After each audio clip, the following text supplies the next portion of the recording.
You are about to embark on a guided visualization journey into Middle-earth, where you will experience a profound sense of calmness and relaxation. I will be your guiding voice and will lead you through your relaxing meditative journey. A journey that will allow you to experience the deepest levels of peace and serenity.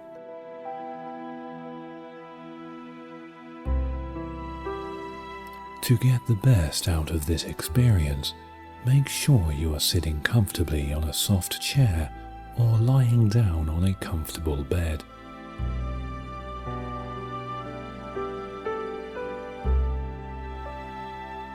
Remember, this time is for you and you alone. You don't need to do anything except relax and allow yourself to have this time.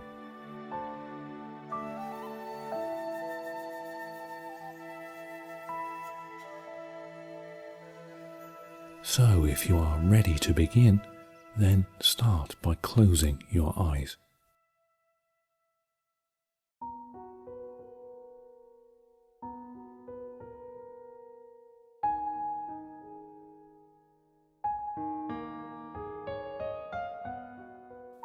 Breathe in deeply, feeling the clean, fresh air entering your lungs. Exhale fully, releasing through your breath any tension you may be feeling.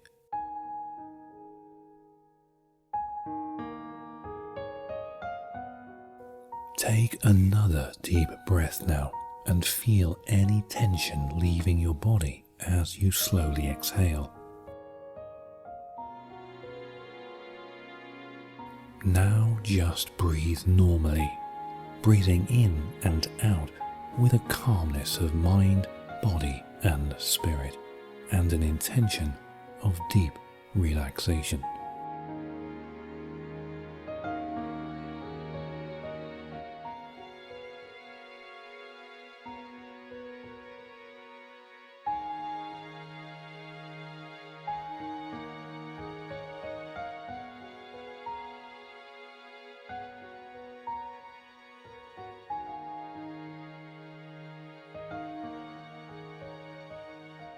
Enjoy that feeling of unhurried calmness and relaxation slowly soaking into your mind and spreading throughout your whole body as you complete your crossover into the safe, peaceful realms of Middle-earth.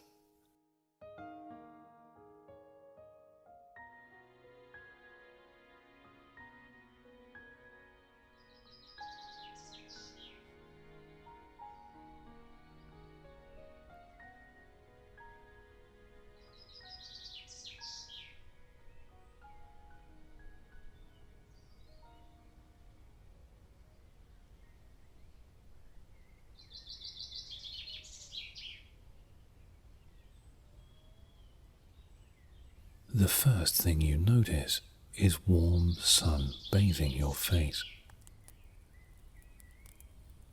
Opening your eyes, you see that you are sitting in a little hollow in a green field. A small campfire dances, almost invisible in the sunlight. It is clearly not intended for warmth, as this is a summer country.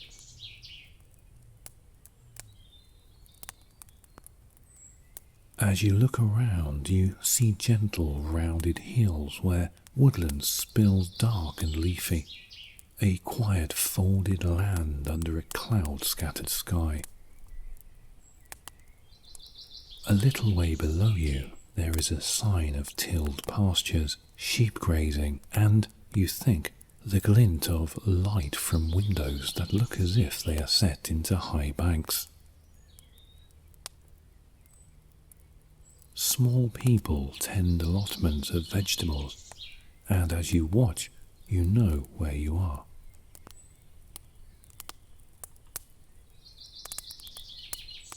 Not far away, a small lane of beaten earth, quite dry, curves through the field into a copse of trees.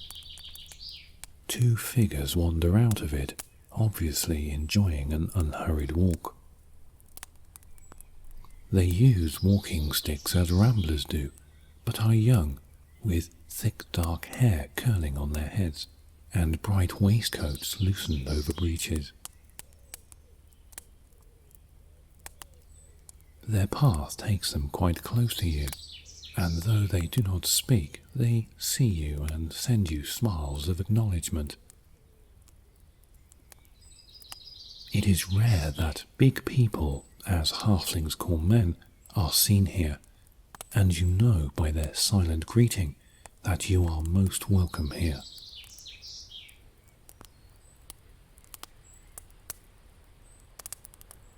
When the halflings disappear down the lane, you sit peacefully listening to the soft breeze playing with the leaves, and now and then you feed the fire.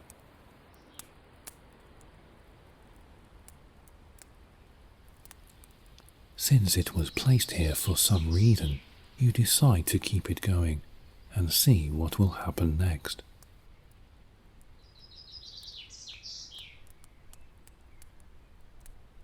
The land falls quiet as afternoon, and the halflings working their allotments and fields vanish to their homes for dinner. The only noise is the sleepy call of birds.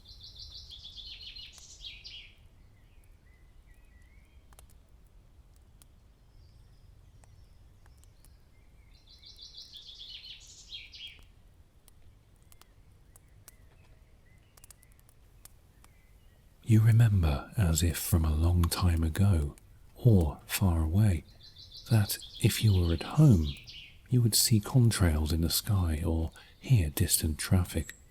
You would be worried or unhappy about one or many things, but here, all such concerns seem to be shut away on the other side of a glass wall. They cannot touch you.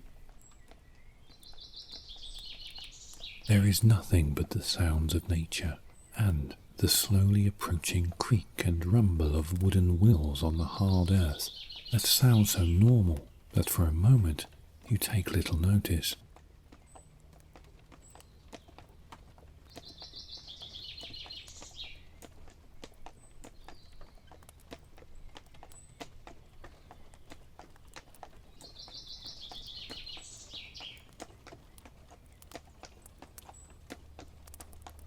A cart comes into view, a sturdy pony pulling it, and driving it is a tall figure wearing a grey cloak and a pointed grey hat. As they come closer, you see that the man is old, his face lined, but under the brim of his hat, his eyes are very bright. A pipe is clamped firmly between his teeth.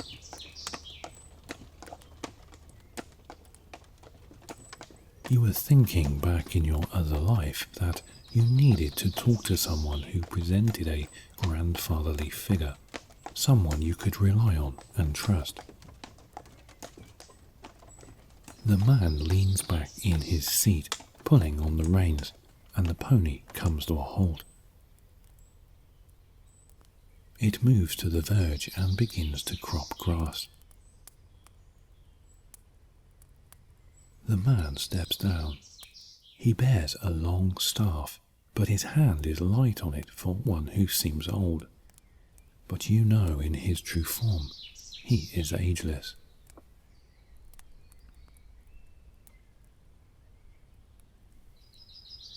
He opens the tail of the cart, bringing out a large covered wicker basket and a skin which he slings over one shoulder.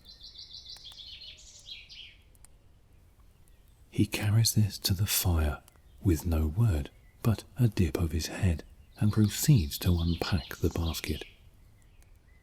A small kettle, 2 leather-covered cups, earthenware jars, and a number of items wrapped in a muslin cloth, all very much like an old-fashioned picnic. As the kettle boils, the old man sits back on the grass, as if he has sat by many a campfire in his long, long life. And it is true, he has. You feel no inclination to break the companionable silence by talking. Instead, you are content to feel safe and secure in the man's company.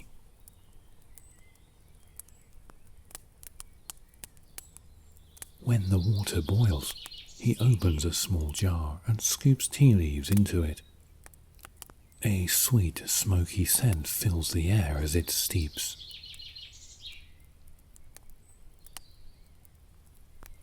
There is honey, milk in a glazed bottle, and small cakes made from nuts, honey, and oats.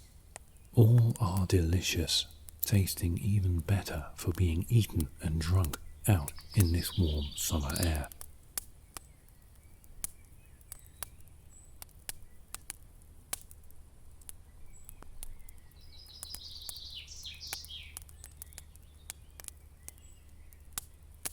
You contemplate asking him how he knew you wished to be in this place, and why you.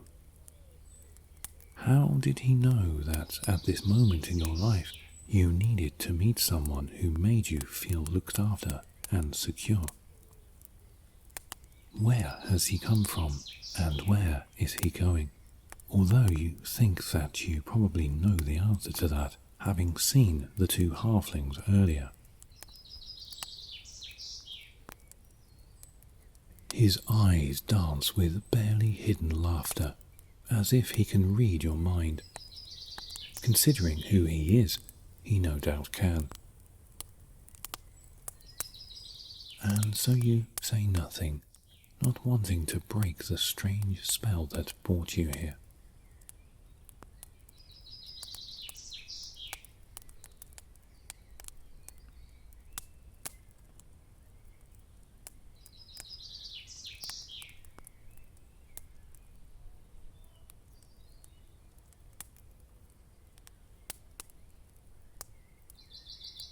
After the man packs everything away, he returns to sit, lighting his pipe and puffing at it until rings of smoke sail upward and drift away in the breeze.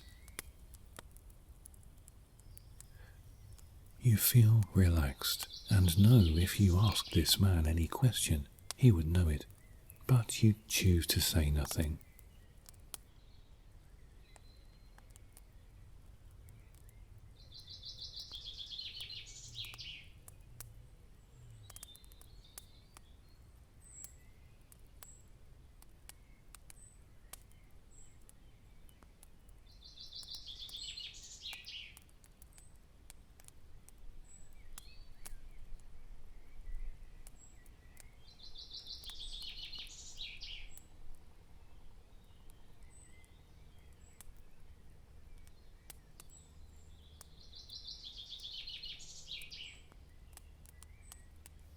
Evening is drifting down across the land like a long golden sigh, the last birds singing.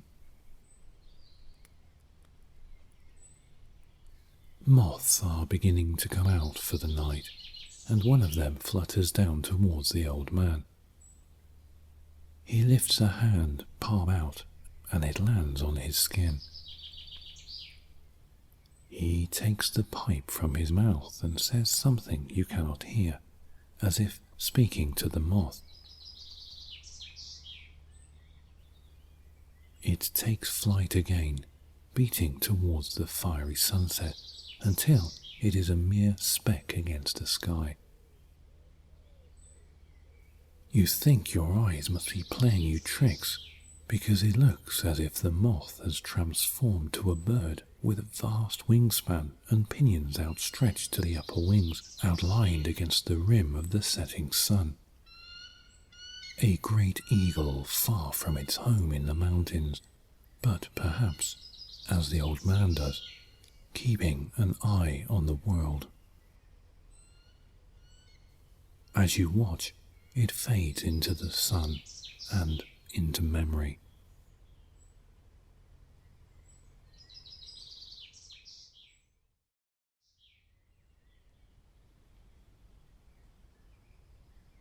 At length the man gets to his feet and walks to the wagon. He raises his staff in a beckoning gesture and you walk to his side. He is looking into the blue dusk towards the woods. Your eyes follow his gaze and you hear a distant singing, melancholy yet very beautiful, with a deep power running through it.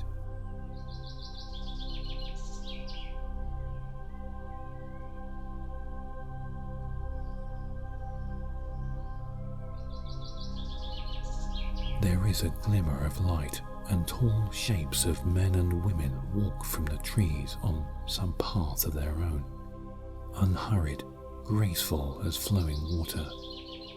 They are ancient but youthful, beautiful as stars dropped carelessly from the sky in the shaping of the ancient world.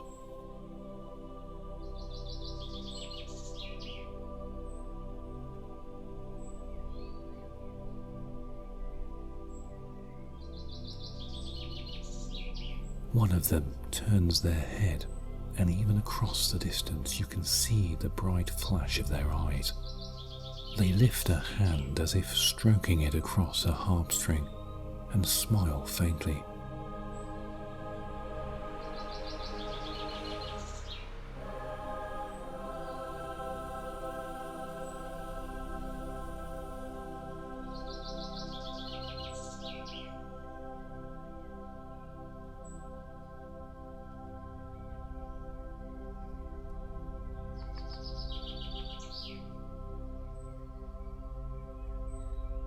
You watch until they fade again into the woods.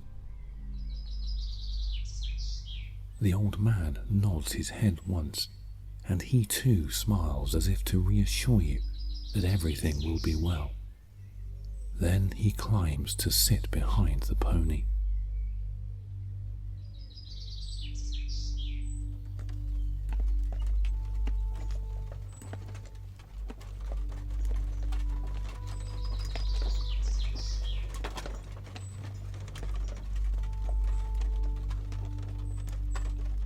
You do not feel alone as you watch him drive down the lane.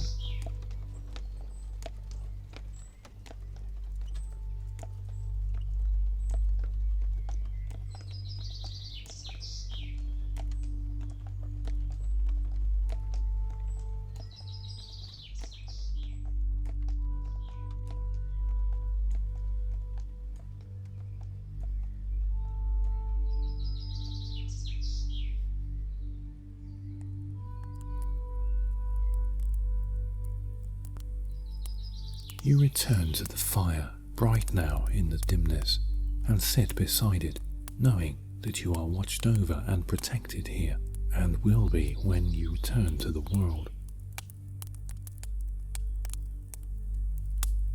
You lie beside the flames in the warm night, watching them taking their restless, unknowable language, and feel your eyes closing.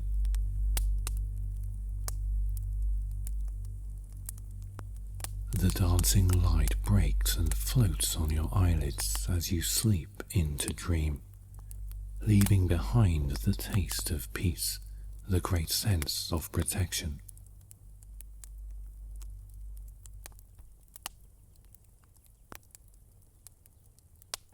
You remain still as you begin to return to your world, knowing that this enchanted place and its inhabitants wait for you to return again.